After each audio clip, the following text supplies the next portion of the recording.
brain or whatever in March that happens in Tallahassee.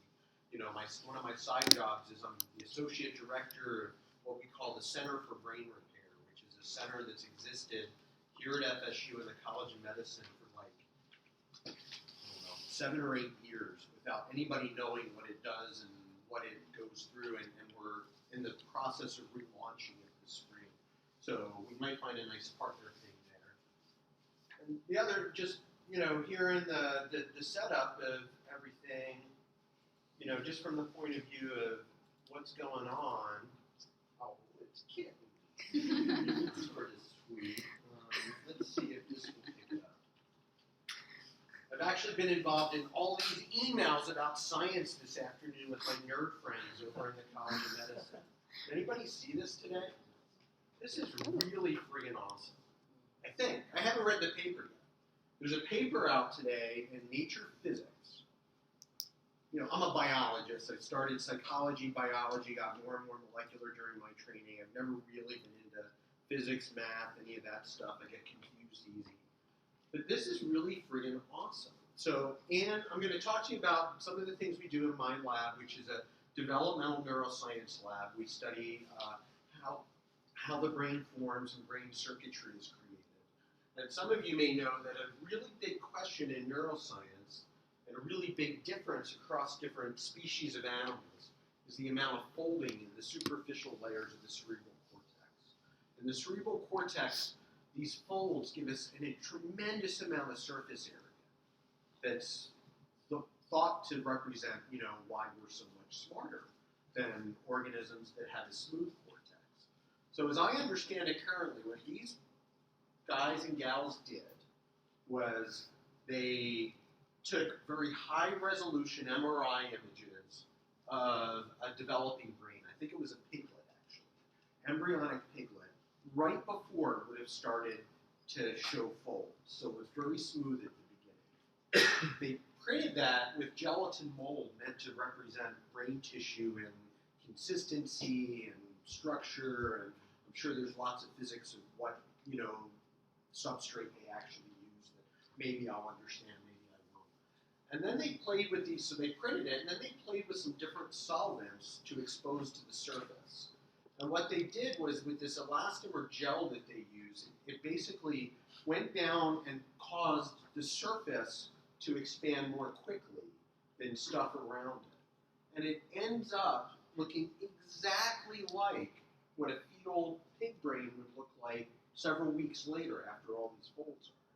So although on the one hand this seems trivial, you know, print a brain with a 3D printer, take advantage of some chemicals to mimic something, this has actually been a question that, you know, I'm pretty old. I'm not super old, but, you know, I was in college in the late 80s, early 90s, grad school in the 90s, and I remember arguing, like small meetings, old warhorse, neuroanatomists, you know, practically coming to blows in the bar about, you know, how does this happen, with some people arguing that it's just the physical properties of the structure and it's essentially passive, and other people arguing that it must be an active process, it's molecules in concentration gradients floating all around and it's active.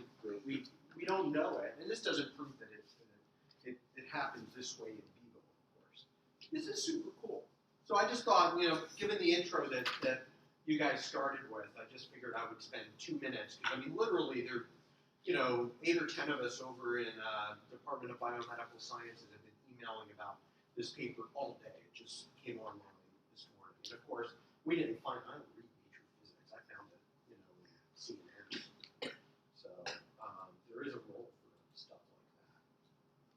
So then with that little sideline, I'll talk about what I intended to come up and talk with. Who's coffee here? Am I stealing? For the rest of you, do not worry about getting up to get more pizza while I'm talking. I intend for this to be very informal.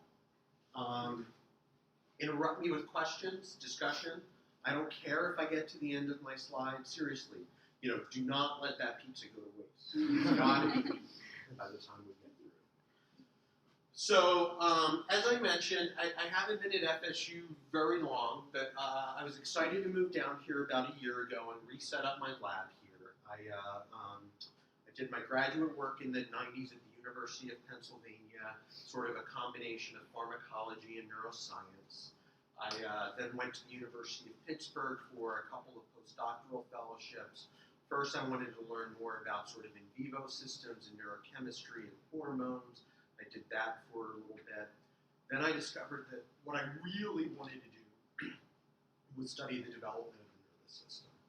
And the idea that we were starting to appreciate at that point that almost every brain disorder you can imagine, even ones that you typically associate with the elderly, like Alzheimer's disease or stroke, have developmental components.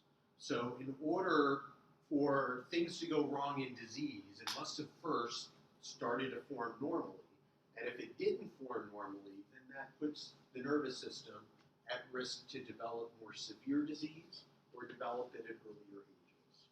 And so that was sort of the idea that got stuck in my head at that time. And that's what me and my lab have been focusing ever since. So what I thought I would do tonight is give you guys just a couple of, sort of short versions of stories that we've worked on related to that I'll call developmental causes and consequences of drug abuse. And I'll particularly focus on the consequences side instead of the causes side, just because we actually don't know a whole lot about the causes yet. We know quite a bit about the consequences. So science is hard.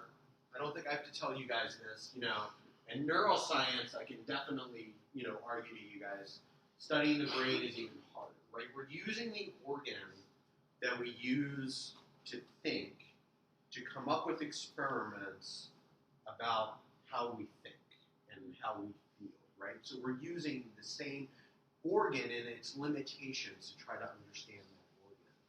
And of course, many tissues have more than one cell type, but the brain in particular, brain cells come in many more than 31 flavors, lots and lots of different subpopulations of cells we have to worry about.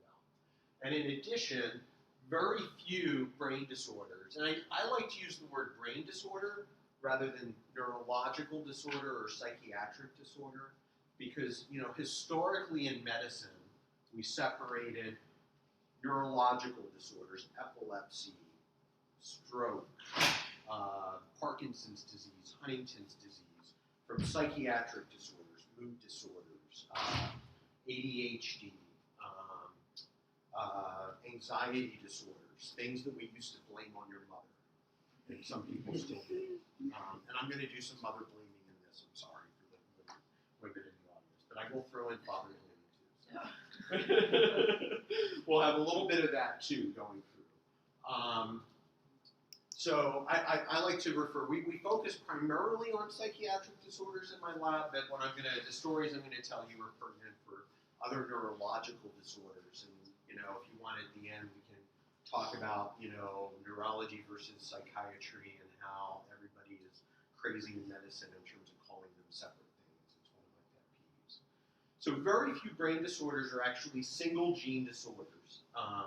Simple Mendelian genetics. It's not like you've got one gene with one alteration that suddenly produces a brain disorder. We can take autism, for example. So autism, prevalence is now close to 1 in 50 in some studies, continuing to rise. There are at least 230 known genetic risk factors that are real, replicated, not spurious findings. These are real genes that are associated or linked with the expression of autism as a developmental disability. So then you've got to think about the intersection of 230 plus genes. We still haven't found them all. And then it gets even worse. In most of these disorders, autism included, we have to talk about a two-hit or multiple-hit hypotheses, that the gene is just part of it. The gene sets the system up wrong. The mutation in the gene, or the allelic variation, it's not necessarily a mutation, but some alleles are at higher risk. But then something else has to come later. And so people talk about that as gene-environment interactions. So you've got a particular genetic background. This is true in humans. It's true in animal models that we study in the labs. Genetic background, and then you've got life events. And because I'm developmental, I like to focus on early life events. And they come together to produce brain structure and function. But on top of it, it's on this moving baseline of brain development. Oops, sorry. So it's on this moving baseline of brain development. So, you know, many of us talk about gene by environment and, oh, that's so hard, it's so hard, but unfortunately it's even harder because gene-environment interactions are different at different developmental stages. They're actually, you know, anybody know how many genes in the human genome? Anybody have an idea? It's okay, you can embarrass yourself, take a guess. 10,000, 40,000, 100,000? A million? No. 9 billion. Genes. 25,000. What's that? 25,000. 20. Some people have said 25,000, 30 to 40 maybe with some of the non-coding RNAs and stuff that get expressed in it. We used to think it was 100,000, maybe even more. When I was a graduate student, that's what we all thought, because we thought, you know, well, we must have more genes. We're incredible. Turns out we don't. We don't have many more genes than much lower animals in phylogeny. How evolution has worked the system is to use the same gene in multiple ways in different organs, in different parts of your body, and at different developmental times. So the gene-environment interactions actually vary as a function of development. This is a very complicated slide that I just skipped through my animation for, because I don't want you to get caught up on the pictures behind it. Although I do need to pull out to here. Just very briefly, you know, don't worry about any of these details whatsoever, but we're going from younger to older with some ages in human and mouse. There's actually no functional synapses until pretty late. In humans, we're talking about 34 to 36 weeks of age prenatally, or even extending out, to 36 months postnatally.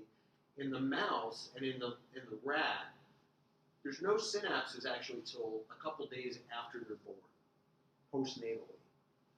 But there's a lot happening in the brain at these early ages. And there's a lot of neurotransmitters that are starting to be made and produced. And so I'm going to tell you, at least in one of the stories today, I'm going to tell you a story about developing dopamine neurons and dopamine as a neuromodulator before there's any synapses, but it's still doing important biological things and setting up the nervous system.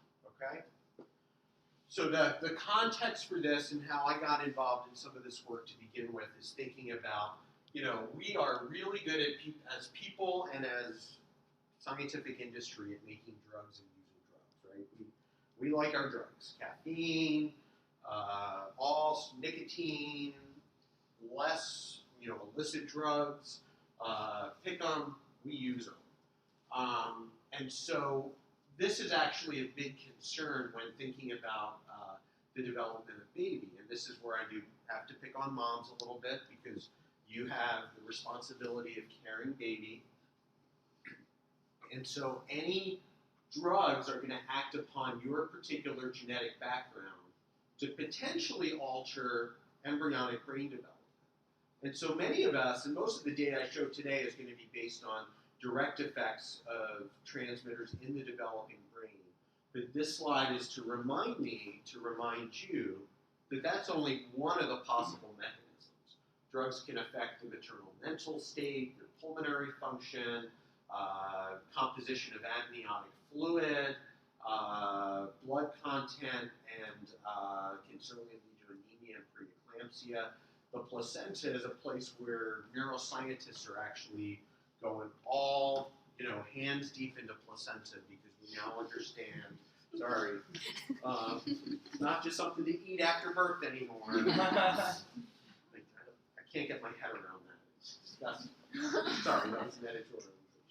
But the placenta is a really interesting organ for mom and the developing baby. It's actually half mom, half baby in terms of the cells.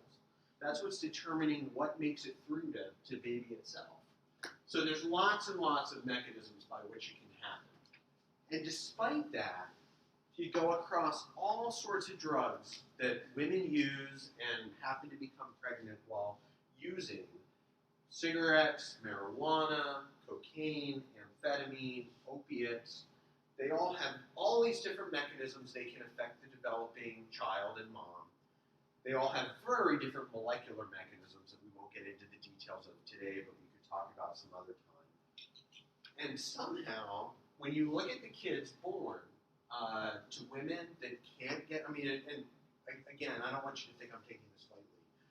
In this situation, in most of the clinics, when a woman, if a woman is addicted to these drugs and discovers that she's pregnant, 9 out of 10 of them work really hard to get off the drugs. And typically by the second half of the pregnancy, many of them are very successful. Not all, but many, maybe even most, depending on the clinical setting. So I don't want you to think that I'm being flip or anything with that. It's very serious. But in the cases where drug use does continue during the pregnancy, what tends to be seen, regardless of what set of drugs, the other thing is, remember, people don't usually just abuse one drug, it's a mix of drugs. It's hard to work out individually. But we see significant changes in attention and working memory, in executive function, which is sort of planning, planning you need to do here, and then you need to go there, planning your major, what courses do you take. Impulsivity and behavioral disinhibition, characteristics that make it sort of look like ADHD. Sorry, I keep screwing up with my pointer, going the wrong way. Or no, I just went a lot of places. And emotional dysregulation. So how does that happen? So the mechanisms that I'm going to focus on today are just 2 of these 4. But the key ones we could talk about, again, are the direct effects on the fetal brain, effects on maternal physiology, blood flow, the placenta, maternal stress and hormones, postpartum influences, and then transgenerational transmission, meaning it's changes in germ cells that can then propagate. This is where dad comes into play as well, potentially. And so what I'm going to focus on today is primarily number 1, and this is things that we've worked on for a while in my lab and continue to work on.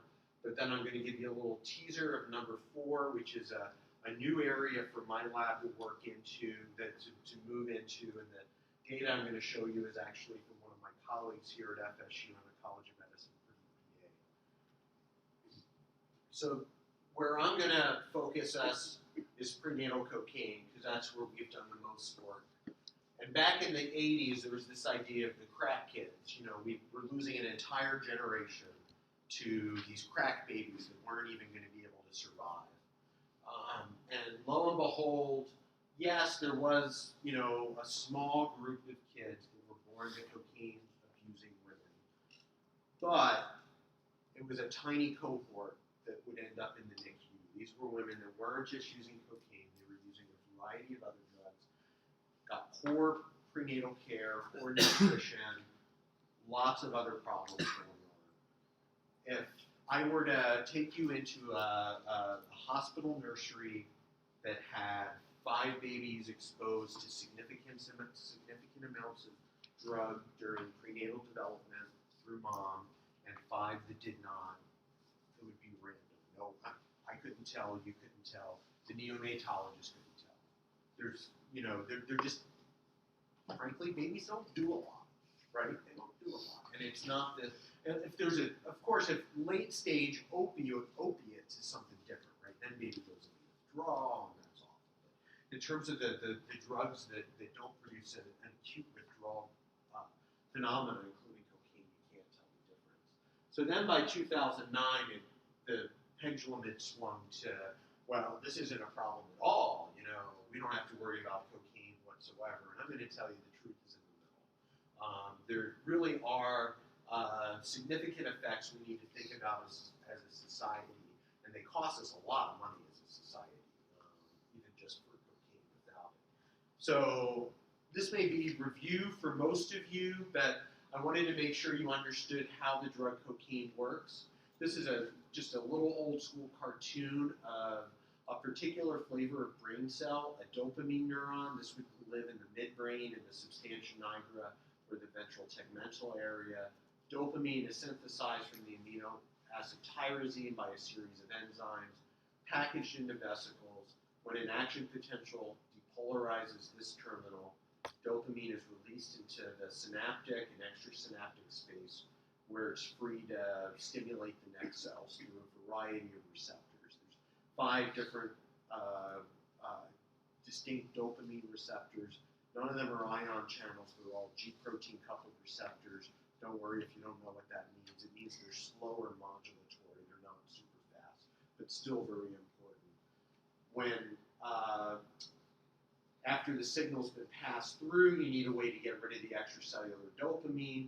The way the nervous system has evolved to deal with that is there are these additional proteins called dopamine transporters on the presynaptic cell that recognize dopamine, bring it back into the presynaptic cell to recycle it for the next go around.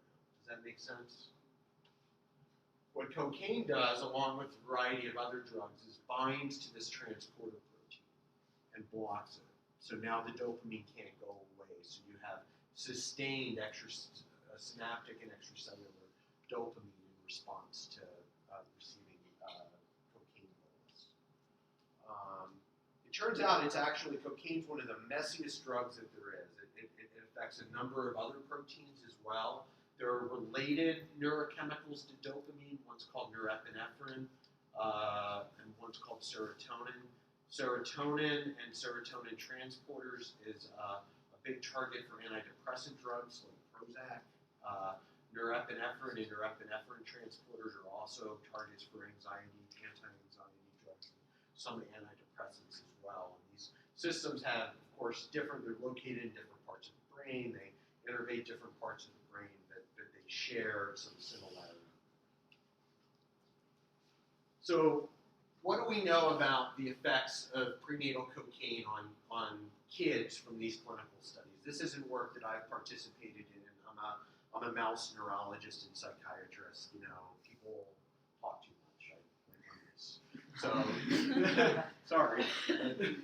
So even till now, back in the 90s, this was about late 80s, early 90s. It was actually self-report was greater than 10% of women would self-report. They felt guilty as hell doing it, so they probably were underreported. But greater than 10% of women took cocaine during pregnancy. We still have those kids. Even today, it's still greater than 1%. It's bigger for, now it's prescription painkillers, MDMA, ecstasy. We worry about that quite a bit. Some of the bath salts, particularly in some populations. But it's still reasonably high for cocaine and other psychostimulants. Amphetamine and methamphetamine is now quite high, especially in the middle of the country. Middle of the country tends to get stuff later than the coasts. But like I mentioned on the earlier general slide, significant alterations in cognitive and emotional development. So there's been a number of groups, Gail Richardson in Pittsburgh, Lynn Singer in Cleveland, Linda Mays in Providence and Yale, other groups actually prospectively recruited mothers back in the 80s and 90s, and they're still tracking the kids. The kids are now your age.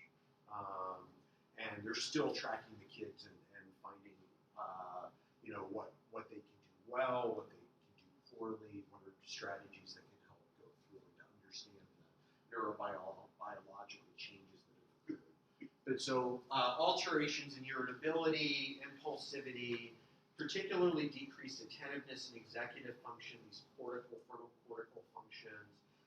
There's a little bit of an indication for earlier initiation of substance use of these kids and adolescents, which is sort of scary. And then there's been some brain imaging that's done with it. I won't go over this in detail. I'm going to go ahead and skip the details of that. That's all you need. So these cognitive deficits. So what about the neural substrates? What do we think is going on here? So this is a panel I stole from, again, my colleague Pradeep Bide, FSU he was at MGH at the time. So what we were doing and what he did, but his pictures are prettier than mine, so I'm showing you his, was we were doing just some very simple mapping studies of brain development. So this is the cortex of an embryonic day 15 mouse. This is deep layers, this is superficial layers. So this is the top, this is down towards the bottom. Don't worry about what the different layers mean at this point. The green are cells that have incorporated a marker called bromodioxyuridine, which is an analog of DNA that gets stuck in cells while they're dividing. And so what happens, neurons have to come from somewhere, right? So they're in a part of the brain where there's precursor cells that are dividing. Eventually one of those cells decides, because of the cues around it, it's time to stop dividing. Or it's time to stop proliferating. I'm going to actually differentiate and become a neuron or a non-neuron, a glial cell, and go through. So if you inject mom with this BRDU compound, it goes everywhere. It gets in all the cells, all across her body and baby's body. But as it goes through repeated cell cycle, it gets more and more diluted. Does that make sense? What happens, though, is in cells that just happen to be going through their final cell cycle when mom was injected, they're going to hold on to the BRDU, and that's going to become part of their DNA. So it's actually a way to birth date when a neuron was born. You can tell by doing a set of injections. So these are recently born new neurons. This is the area that they proliferate in, and then they migrate up into different areas of the cortex, and that's what you see in green. In red is a marker called tyrosine hydroxylase, or TH. I skimmed over it in that cartoon of dopamine synthesis. But TH is the rate-limiting enzyme in dopamine synthesis, and that's what means it's a dopaminergic neuron. So you can see these little traces of TH-positive profiles. This is the sending end of information of a neuron. These are thin axons coming up into the cortex. And you can see they're all around these recently divided cells. So even prenatally, the dopamine axons are there, and they're in an anatomical position to do something cool and interesting. It's not just the dopamine neurons themselves. Dopamine receptors are also expressed prenatally. And these are data from my lab. Sometimes for the dopamine receptors, a lot of times you label in neuroscience, you label proteins using antibodies, using immunohistochemistry. The antibodies for G-protein coupled receptors, like dopamine receptors, just suck. They're terrible. They're so hard to make. Every once in a while you get a good one. You can do a Google search, you'll find 500 antibodies that claim they're selective for the D1 dopamine receptor, the D2 dopamine receptor. It's a crock. They're just trying to sell it. And everybody in the field knows it, but it goes through. So what we did instead is we used transgenic mice where we took a piece of the dopamine D1 receptor promoter using a bacterial artificial chromosome, a BAC as it's called. And so not only do these mice express the real D1 receptor, but then a piece of their promoter, a pretty big piece, is also driving a red protein that's called TD2. So wherever you see red, that means that the D1 promoter is active. So this is our way to get around a bad antibody. And so up in the cortex, this is the cerebral cortex like I just showed you in the last picture. The last picture we sort of cut on the side and twisted, turned 45 degrees counterclockwise. And you can see that the D1 receptor is there. And then in this other area called the ganglionic eminence, which becomes the striatum later in development, you can see a ton of it. So the receptors are there too. But this is before there's any synapses. So what the heck? Why is this happening? It must be doing something important. So now I'm going to back up, years to when I was a postdoc and I was working on things. This is actually how I got started in this to begin with. I had the fortune or misfortune to work in a model involving rabbits, which are super cute. But that's not why we use them. The reason why we use them is rabbits have these incredibly beautiful ear veins. This is why a lot of people make polyclonal antibodies in rabbits, because you immunize the rabbit against something the rabbit doesn't normally express. They generate an antibody response, and then you isolate the antibody from their blood. So you want an animal that makes a lot of blood, and it's easy to get the blood. So rabbits were used for decades for those sorts of purposes. We took advantage of it the other way. The ear veins are good to pull blood, but they're also good to inject stuff. And one of the things that we know about cocaine is route of administration matters. So when people use cocaine, what do? They inject it, they snort it, they smoke it, right? Because that's how you get cocaine into the brain fast. And cocaine, this very dirty drug, I told you about serotonin, norepinephrine transporters. I didn't even tell you about all the other proteins that cocaine can activate.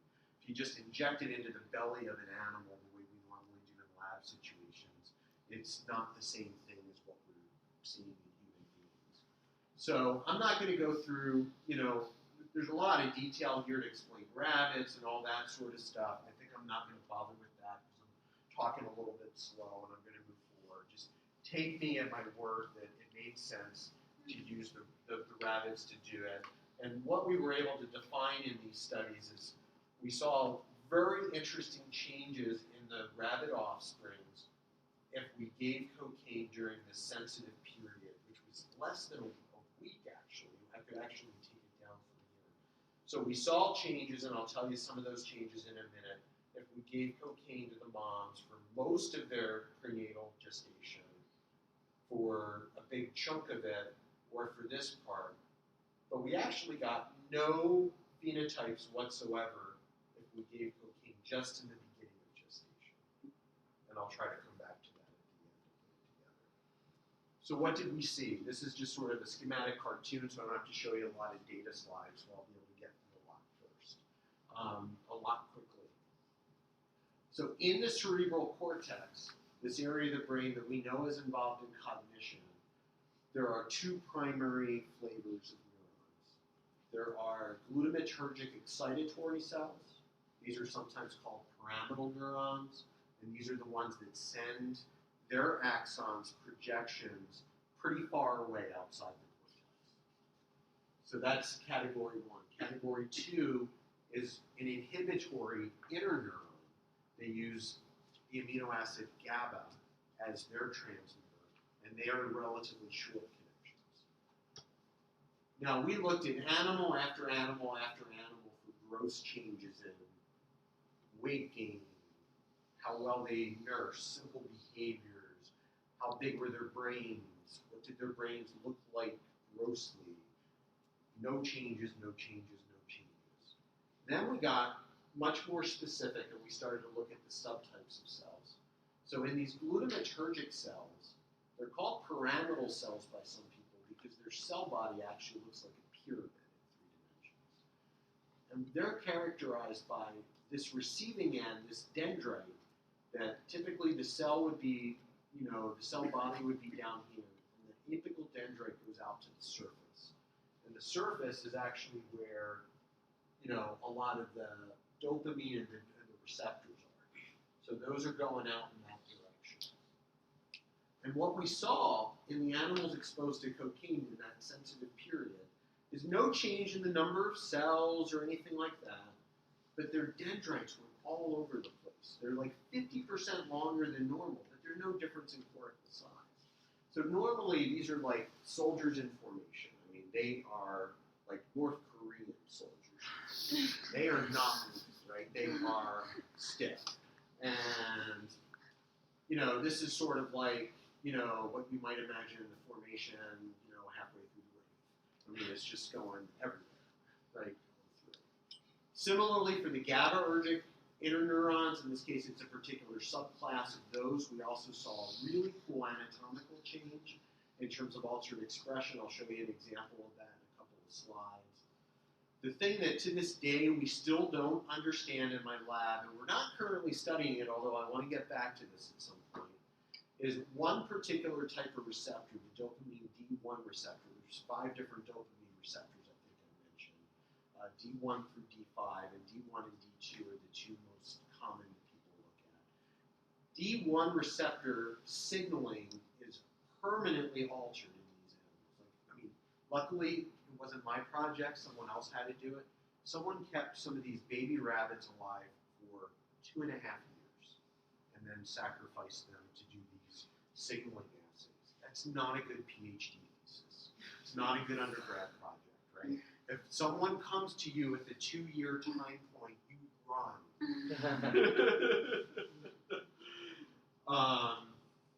And some really interesting behavioral changes as well.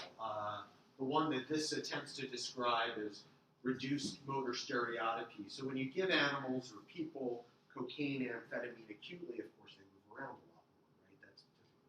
And rabbits are like 80s, hairband headbangers. You give them amphetamine and they're just, and these guys won't do it. They won't do it at all. So they've got reduced responsiveness. And we know that this response requires intact D1 receptors. We could even, I won't go through the details of this, but we could even take the brain cells out of the fetus and put them in a culture dish and grow them up for several days under defined conditions. No cocaine in the culture, it's just happy media, some antioxidants, keep them happy, keep them going. And the growth phenotype persists in vitro. They remember, not it's not cognition, right? These are cells in a dish, but they remember what their prenatal exposure was. It's pretty friggin' amazing. Going back to that last slide real quick. Yeah. So the actual change of the dendrite shape, the actual shape of the dendrite is changing, right? Yeah. I read a paper once that mentioned that adolescents whose parents, whose fathers tried cocaine in their adolescence, or I guess maybe prenatally, I'm not sure, like around the time that obviously they would have come to fruition. But the children don't like the cocaine as much, or they don't respond to it as much. Is that kind of what that last slide is showing, where they're not responding as much? Yeah, so we actually, I don't have the data in here, so we actually did an experiment in this model looking at the offspring when we looked at cocaine reward, and the cocaine reward is actually blunted in the when their parents had, when mom had it. I don't know about dad. Okay. We haven't looked at that, but certainly for mom that's true. There's a guy at the University of Pennsylvania, Chris Pierce, who did a study on self-administration. It was in Nature Neuroscience a few years ago with the journal, and I believe he saw protection. They took less, so that may be a paper you're that's thinking of. possibly. Yeah. That wasn't in people. I was in a mouse model. Okay. This is what maybe just focus. Well, I think I sort of described it. I'm looking at the clock. I don't want to keep you guys super long, but I'll give you this example because this is one of the things we do routinely in my lab as a screen. So how do we look at this sort of stuff? I don't want to work in rabbits my whole life. We think it's D1 receptor, loss of signaling that's producing it. So the obvious next thing was, well, what happens when you lose D1 receptors? So we didn't create these knockouts, someone else had, we obtained them. In this case, this is thin sections through the cortex that we've stained with an antibody against a cytoplasmic protein, a cytoskeletal protein rather, called MAP2, microtubule associated protein 2. Hopefully you can see that, although it's expressed in all neurons, you really can see the dendrites popping out of the section here, and they're pretty straight, but not in the knockouts. And especially, I guess, in this example, you can see some of the shafts, and then they're gone because they're basically going in and out of the section, right? So you lose the visualization. On the right, what we did, since we were now in mouse, was we took advantage again of fluorescent encoders. So we were able to put a gene into a subset of layer 5 deep layer pyramidal cells. And it's a yellow fluorescent protein. So hopefully you can see that these are pretty straight going out to the surface. But these sort of go, like, I mean, look at this one. This one starts here, curves, goes all the way around. You know, these dendrites are about 50% longer than the controls are for it. So that's how we measure, you know, stuff like that. We also see changes in these cool interneurons, particularly parvalbumin is a subpopulation of the really interesting ones. This is recent work we just published last year, the year before, showing that D2 receptors also play a role in this. So if you eliminate D2 receptors, you increase the number and the parvalbumin immunoreactive interneurons going through. And this is a developmental loss of D2. The cocaine's messy, so that left us with this idea is, you know, what's going on with DAD, or with what's the mechanism. So we thought the dopamine transporter must be the mechanism, the embryonic dopamine transporter. But we were wrong. We got knockout mice that don't express DAD, and their apical dendrites were totally normal. But lo and behold, we then looked at the norepinephrine transporter knockout mouse, and we see these choppy dendrites again. Just, you know, here's the straighter ones.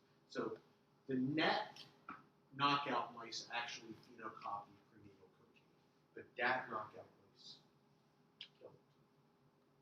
And it turns out, this is when I felt pretty dumb one day, because I already knew this and I'd sort of forgotten it when thinking about it. In the cerebral cortex, the norepinephrine transporter is actually the primary source of dopamine removal.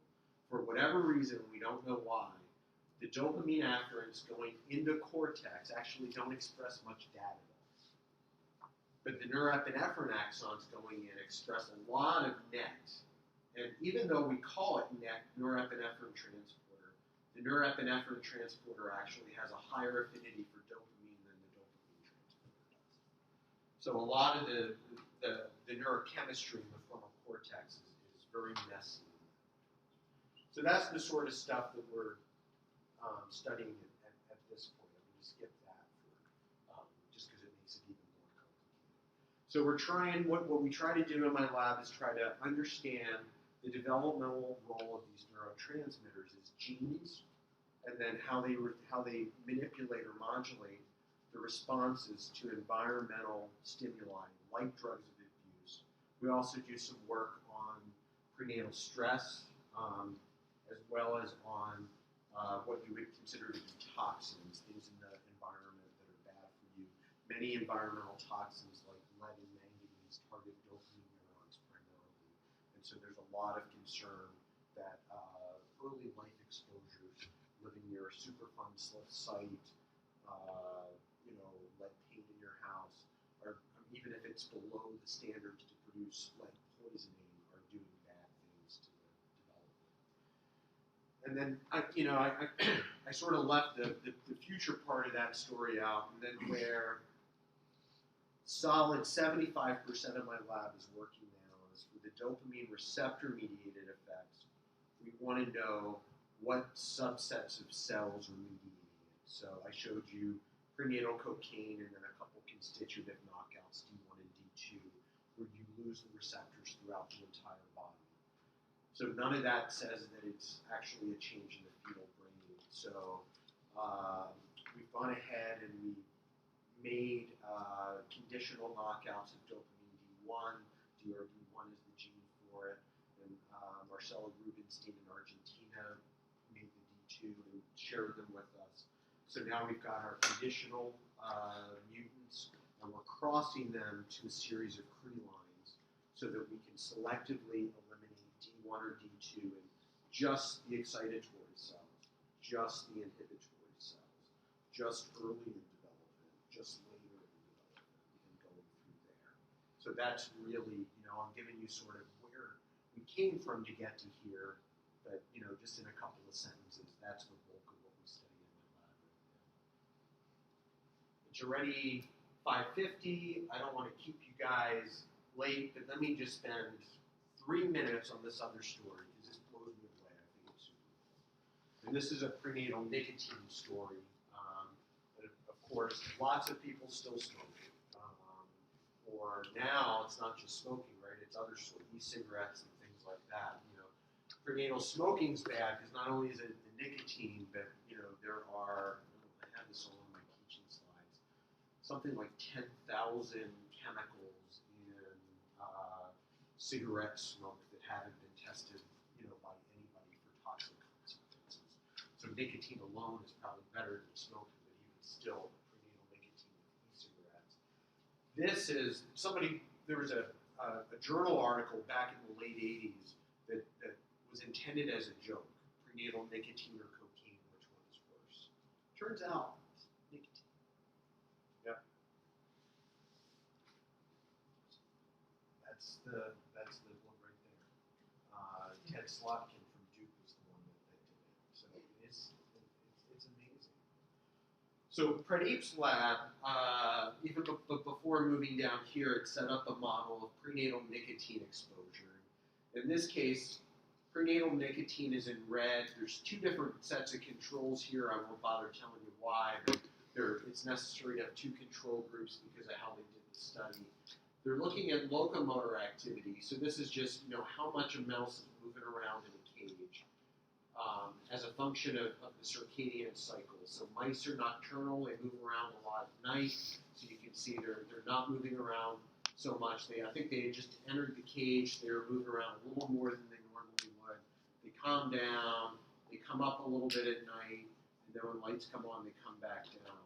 But you see this incredible increased spontaneous locomotor activity in the mice exposed to nicotine prenatally. So this is where mom received it prenatally. And so they designed this study so that was, the data I just showed you was the so-called F1 generation, it's prenatal nicotine. Now, in order to see what happens after that, you can take animals and breed them out. So what they did was they took females, pleasantly shown in pink,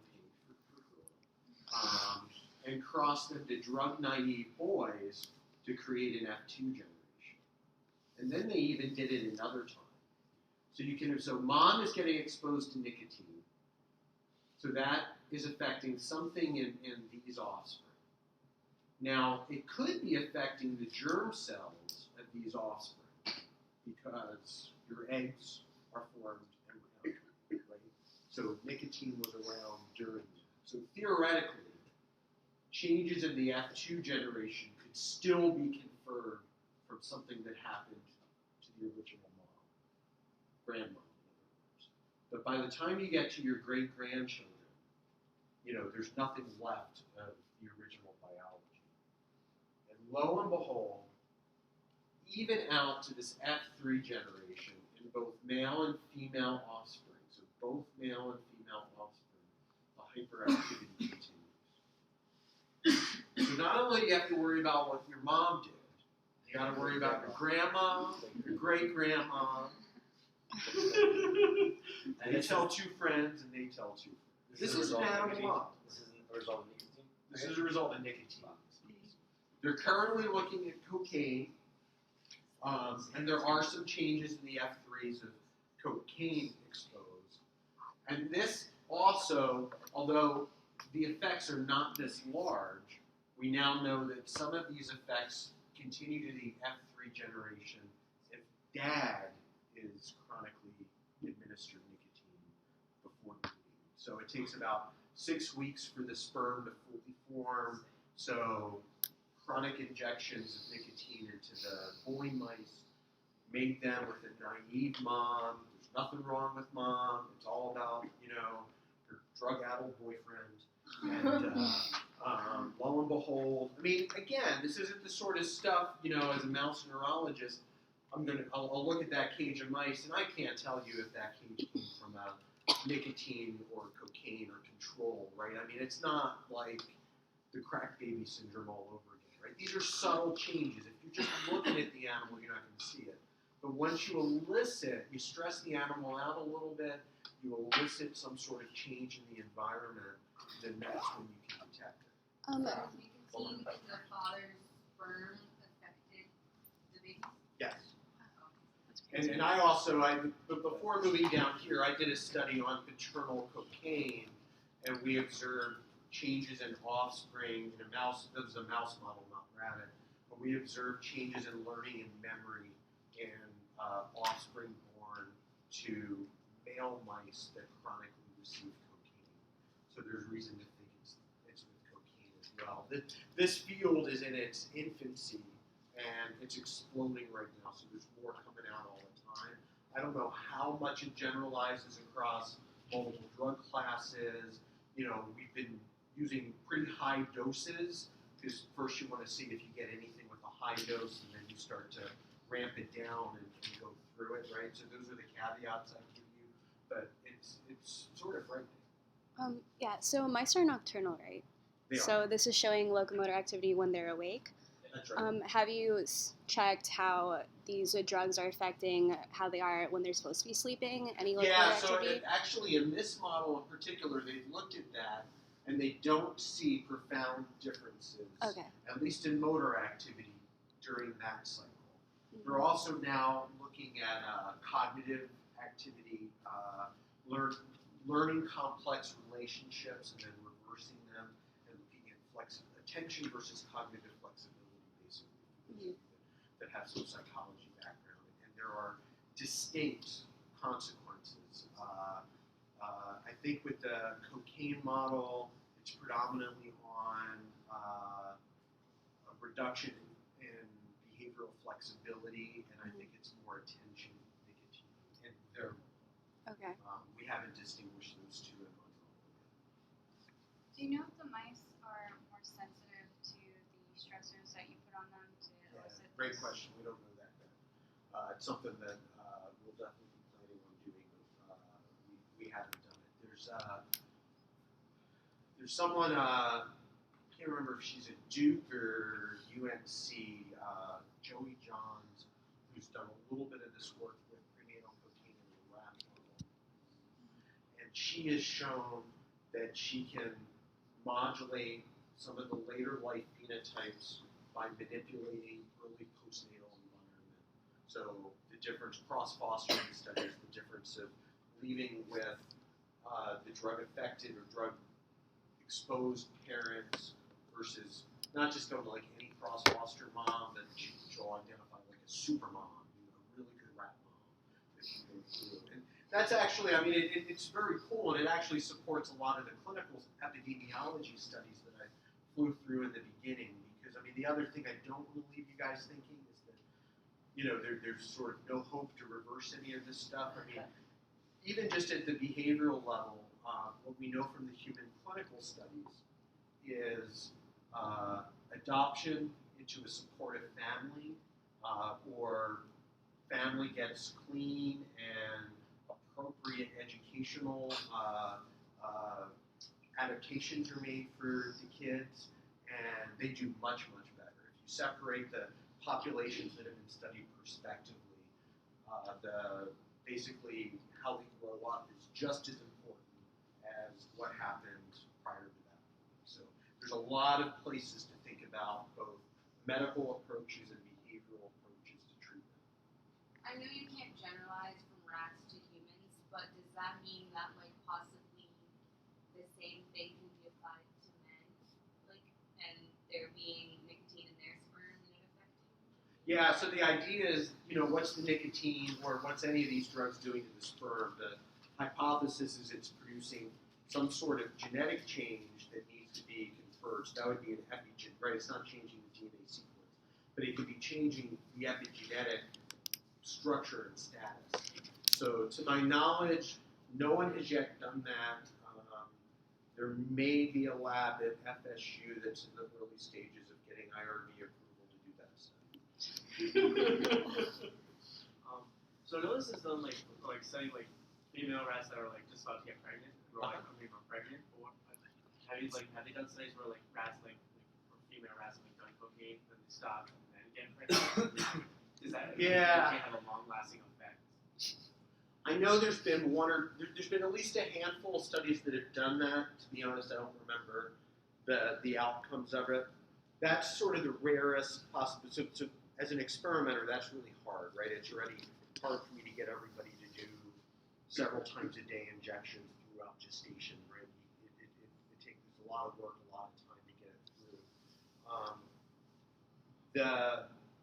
The condition that you didn't mention, where on drugs for a while, continue on drugs during the pregnancy, that's been done more, right? Because that's probably more typical, at least to get it to the first half of the pregnancy to go through. So that's been done as well. The changes, no one has ever done a direct, it's different labs at different institutions that sometimes use just start when after the animals become pregnant, or has done the long lasting going through it. To my knowledge, no one's done a head-to-head comparison in their lab where you're using the same output metrics, the same type of study to directly assess that. They've been done with, I guess, single impulse stimuli, so just dopamine being flooded in the system, or just serotonin being flooded in the system. Yeah, that's a great question. It gets to the specificity. That's actually hard to do though, because these compounds have very low quick half-life. So the actual parent molecules break down very, very quickly. So you probably wouldn't do anything if you pushed. Well, you'd have to push so much dopamine into mom that you would stop her heart. Just more curious for cortisol and stress Uh-huh. related PTSD studies, because I've seen not necessarily full-on studies, but it's the proposition of the study to start looking at generational effects of parents who have severe PTSD on their children. Right. That makes sense. I don't know that literature, but it absolutely makes sense to me. So there certainly are prenatal models where either through behavioral stress of mom or by chronic administration of cortisol, they've increased stress hormone responsivity. And they don't see the same changes we see with these drugs of abuse, but they do see long-term changes. Structurally, most of the time they focus on the hippocampus and amygdala, and they've seen some changes in synaptic connections, less dendrites and atrophy in the hippocampus that you get after chronic stress hormones going in, and some changes in anxiety and memory. So you definitely can alter a different subset of circuits through those mechanisms. And ultimately, for humans, it's probably a mix of all of them, right? That's what's going to make it hard to figure out. In the beginning of your talk, you identified a correlation between prenatal cocaine exposure and an array of behavioral deficiencies. And then later on, you said that cocaine exposed to a certain period of time during that prenatal period resulted in morphological changes in the dendrites. Has there been a study done, or has anyone studied, where they examined animals who exhibited any of those behavioral changes that were not exposed to cocaine to see if they were afflicted with the same morphological changes in their dendrites? To draw a correlation between some of those behaviors and That's an actual interesting changes. idea. Not really, although the one other animal model that sees these changes in these wavy dendrites that produces it is also an altered dopamine model. If you do neonatal lesions, so this is early postnatal, if you do neonatal lesions of dopamine cell bodies back in the midbrain, and then you look at these cortical neurons, you see the identical changes in morphology to what we've observed with prenatal cocaine. We're not sure how to really put that all together. The neonatal dopamine depletion is very, it makes the cocaine actually look like it's a very specific insult. The neonatal dopamine depletion changes pretty much everything in the brain. So it's hard to draw. You were talking correlation, I'm thinking causality. It's hard to draw any causality there whatsoever. And honestly, even, you're right in using the word correlation, right? So I did not show you in this talk, and my lab has not been able to show that the anatomical changes that we see are actually causing the behavioral changes we see, right? So that's important to lay out there, right? I did set you up with these are associated with one another. Realize I did not define that causal relationship. It's actually very hard in whole animal studies to do